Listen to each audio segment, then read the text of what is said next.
Il s'agit ici d'un roman et l'auteur a bien voulu accepter d'en parler avec nous. Voici venir Diane Ducré. Bonjour. C'est très bien. Bonsoir. Diane Ducré, la dictatrice aux éditions Flammarion. Alors ça rappelle évidemment le souvenir, je le disais en lancement, de vos études sur les femmes de dictateurs. Est-ce que ces études ont nourri votre réflexion et votre écriture pour ce roman ?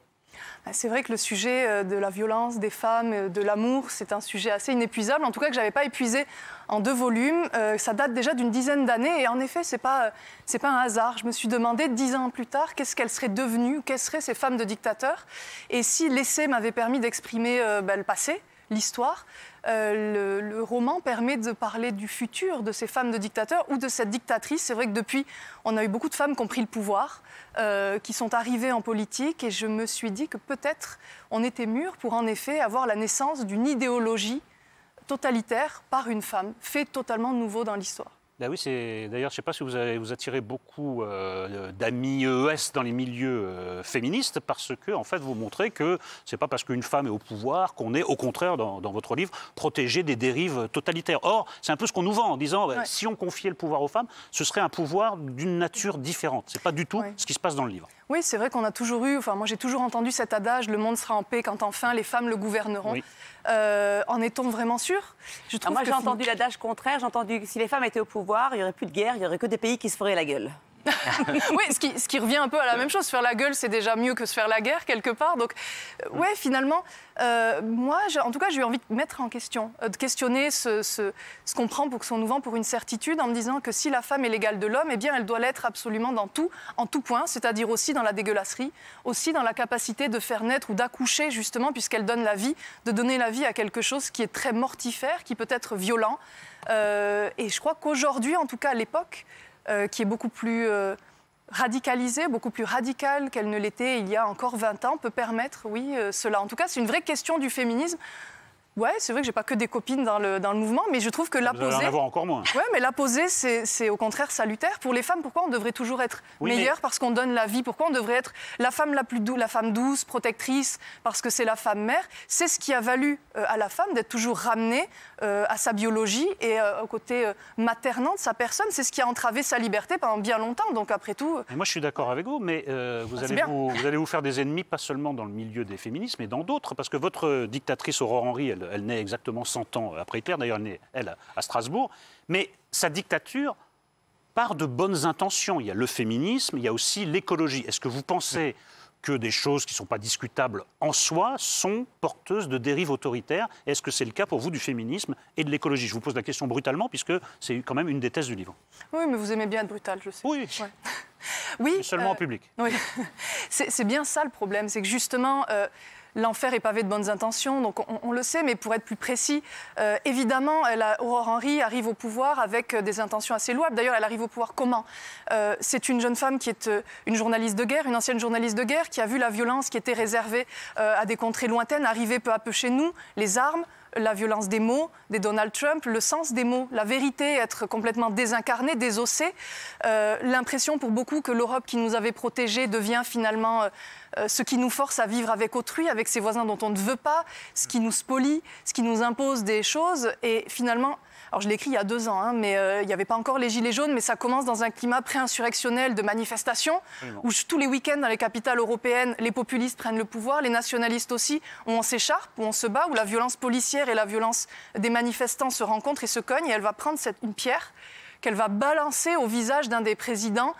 Comme je crois, on a peut-être, en tout cas, on est très nombreux à avoir cette envie de se dire « il faut que quelque chose s'arrête, j'ai envie de faire quelque chose, mais je ne sais pas quoi ». Et son envie, c'est... Vous êtes une émeutière. Ça lui porte pas chance, elle va en prison après ça. Hein, alors oui, absolument, mais son envie, en tout cas, c'est quoi? Un monde plus féministe, un monde plus égalitaire, un monde plus écologiste, plus harmonieux entre les hommes entre eux, entre les hommes et les femmes, entre l'homme et la nature. C'est plutôt souhaitable, mais malheureusement, oui, toute idéologie, toute idée, dès lors qu'elle devient idéologique, dès lors qu'elle est imposée par la coercition et par un système, elle peut devenir absolument totalitaire. Elle peut d'abord priver de liberté. Le communisme, à la base, dans le marxisme-léninisme, il y a de très belles choses, très très belles, hein, dans l'idée de départ. C'est dans l'exercice où, en revanche, derrière, c'est bien le problème de votre livre. Alors, la parole va être aux émeutiers critiques maintenant, commençons par Thierry. Moi, j'avais surtout une question, c'est que, comme vous le dites, vous l'avez écrit il y a 2 ans, et je trouve qu'en termes de politique au sens large, la fiction est toujours en deçà d'une réalité depuis 2 ans. C'est-à-dire que on voit bien avec Trump, chaque jour, c'est quelque chose, on se dit, dans une fiction, c'est impossible que ça existe. Tout ce qui se passe en France, tout ce qui se passe ailleurs. Est-ce qu'il n'y a pas un côté, une course en avant, finalement perdue d'avance, à vouloir essayer de fictionner quelque chose où la réalité sera toujours plus forte que ce que vous écrivez? J'espère qu'elle ne sera pas plus forte que ce livre, parce que figurez-vous que vu ce qui s'y passe, c'est vrai qu'on le disait avec Eric, on est 100 ans jour pour jour après Hitler, dont elle est un peu comme un double féminin. Si vous me dites que la réalité est plus forte que ça, le souci, c'est qu'il y a beaucoup de discours d'Aurore Henry qui sont très inspirés, voire même parfois qui reprennent in extenso des discours d'Adolf Hitler auxquels j'ai changé quelques mots. Les premiers retours de lecture, c'est « Ah, enfin quelqu'un qui a compris ce qui se passe en Europe, enfin quelqu'un qu'il nous faudrait ». Donc je peux vous dire que j'espère vraiment que ça restera une fiction et jamais un programme qui se réalisera. Ouais. On sera très attentif à ça, voyez-moi. Yann. Est-ce que vous avez considéré que c'était un livre qui pouvait se scénariser pour faire un film? Parce qu'on a l'impression quand même que c'est très cinématographique plus que littéraire. Est-ce que même on pourrait considérer qu'il y a une série à aller chercher à l'intérieur? Ça n'a pas l'air d'être un compliment non plus. Non, mais... non, mais de toute façon, moi, c'est pas du tout mon genre de littérature. Ça fait penser un peu à ce que faisait Irène Frein dans les années 80, 90, mais... Alors, avant une chose, est-ce que vous l'avez lu, celui-ci? Parce que la dernière fois qu'on s'est rencontrés, vous avez fait une très belle critique de mon livre qui était assez dégueulasse sans l'avoir lu, ce que vous avez admis. Donc, du coup, si vous l'avez lu, on continue 6 pages. Je préfère peut-être passer à autre chose parce que, du coup, ça m'intéresse. Ce qui est bien dans les séries, c'est qu'on n'est pas obligé de regarder tous les épisodes, d'où ma question. D'accord. Donc, il ne l'a pas lu une fois de plus. Merci. On peut passer à la suivante, du coup? Est-ce que vous avez, quand vous écrivez, vous pensez à la scénarisation du roman ou pas?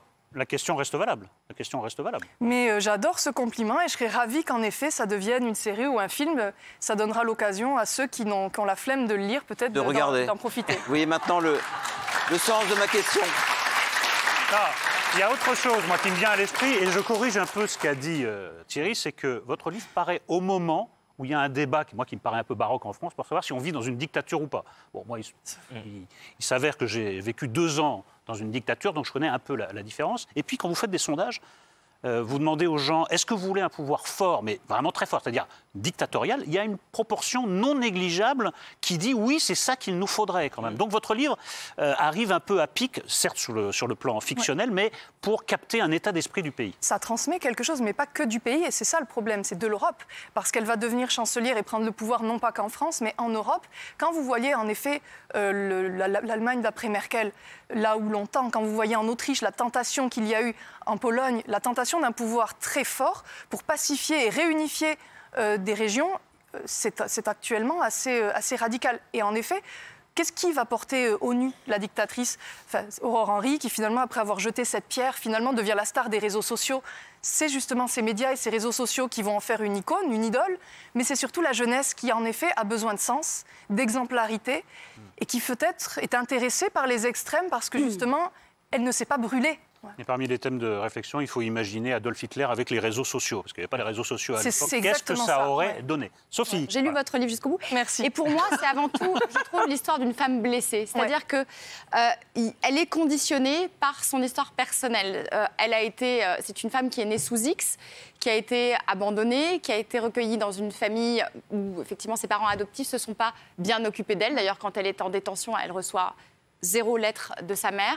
Et elle explique que finalement, elle n'est la fille de personne. Et c'est quelque chose qui rentre en résonance avec votre propre histoire, puisque j'ai cru comprendre que vous aviez une maman qui avait une vie un peu chaotique, qui s'était prostituée, qui vous a laissé en garde à vos grands-parents.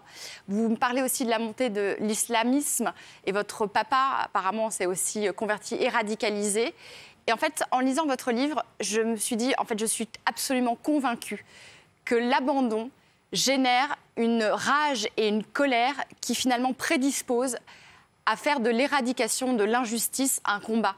Qu'est-ce que vous pensez de ça? C'est psychologique, mais est-ce que ça marche? Oui, mais c'est une très belle lecture que vous en faites, parce qu'en effet, bon là on parle du contexte politique, parce qu'il est à chaud dans l'actualité, mais oui, d'ailleurs, alors sans faire de psychologisme qui excuserait toute violence politique, mais c'est vrai que quand on étudie les dictateurs, il y a toujours une espèce de faille. Ouais, une faille, une véritable faille.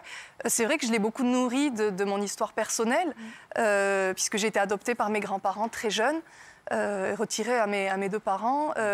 Oui, c'est une femme blessée qui va chercher en tout cas sa mère toute sa vie, dont ça va être l'obsession première.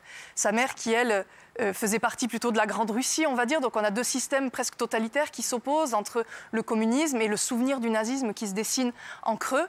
Et ça va vraiment être, finalement pour moi, c'est pas tant un livre sur la violence que sur l'amour, ou en tout cas en creux, l'absence de l'amour et la violence qu'il peut déclencher. Ouais, on finit le tour de table critique avec Catherine. Une question qui prolonge un petit peu, mais différemment celle de Sophie. Je me suis demandé d'où venait cette obsession des dictateurs, des femmes de dictateurs, des dictatrices que vous aviez. Est-ce que c'est parce que vous avez été martyrisée au moment de votre enfance? Est-ce que c'est un fantasme sexuel? Ou est-ce que c'est le goût de l'uniforme ou de l'envie d'être, je sais pas, battue, l'autorité? Racontez-nous un petit peu de ça. Alors là... D'où ça vient? Obsession, le terme est peut-être un peu fort. C'est vrai que le précédent livre que j'avais dédié à ce sujet-là date d'il y a 10 ans. Donc c'est vrai qu'entre-temps, j'ai fait pas mal d'autres choses. Mais enfin, il y a quand même toujours quelque chose, c'est le sujet féminin. La femme, dans l'exercice difficile de la liberté, oui, face à la violence, face à l'amour aussi parfois, poussée à son extrême dans Femme de dictateur, dans son absence comme ici. Je trouve que c'est, oui, évidemment, le déterminant personnel, il est toujours là. Martyrisée, non. Moi, je ne m'estime pas avoir été martyrisée, bien que j'ai eu pas mal de traumatismes ou d'accidents de parcours. Mais en tout cas, je refuse que ce soit un déterminant et je refuse que cela dicte mon travail et mon âme, puisque voilà, j'en ai fait un sujet que l'on guérit, autour duquel on construit, pas forcément dans lequel on s'enterre ou l'on s'enfonce. Un fantasme sexuel, pas vraiment, quoique. La question est assez à propos, parce qu'en effet, il y a une scène notamment dans le livre... notre teaser.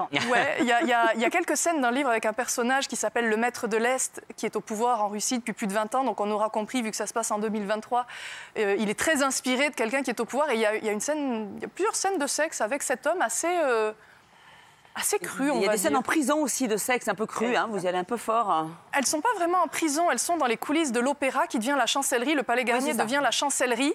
Et en effet, il y a ce lac sous l'opéra Garnier. Je signale que les ventes sur Internet sont en train de beaucoup grimper. Il y a ce lac, décrit évidemment dans Le Fantôme de l'Opéra.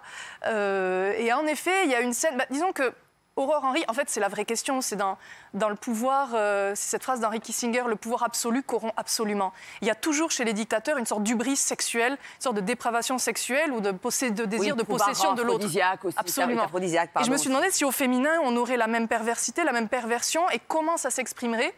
Chez Aurore Henry, il y a cette idée de devenir la plante, la mandragore, qui boit la semence de ses prisonniers. Donc, c'est très Game of Thrones, quoi. Les scènes de sexe. Et même très bon pour on l'a cité. Pour moi, l'héroïne, c'est Daenerys Targaryen. C'est-à-dire qu'elle est effectivement mue au départ de très bonnes intentions. Et elle devient, je ne vais pas spoiler, il y en a peut-être qui n'ont pas encore vu la fin, mais effectivement, elle devient d'une cruauté absolue. Et... Je crois qu'avec tous les arguments qu'on donne, le teaser qu'on fait sur votre livre, on pourrait demander quand même un pourcentage sur vos ventes. Ah ouais. Parce que là, quand même, on a joué un bon rôle. Mon éditrice est dans les coulisses, je vous... Très bien, on va lui parler directement. Merci Diane Ducret d'avoir accepté notre invitation. Je rappelle que votre roman La Dictatrice est paru aux éditions Flammarion. Merci infiniment. Merci beaucoup.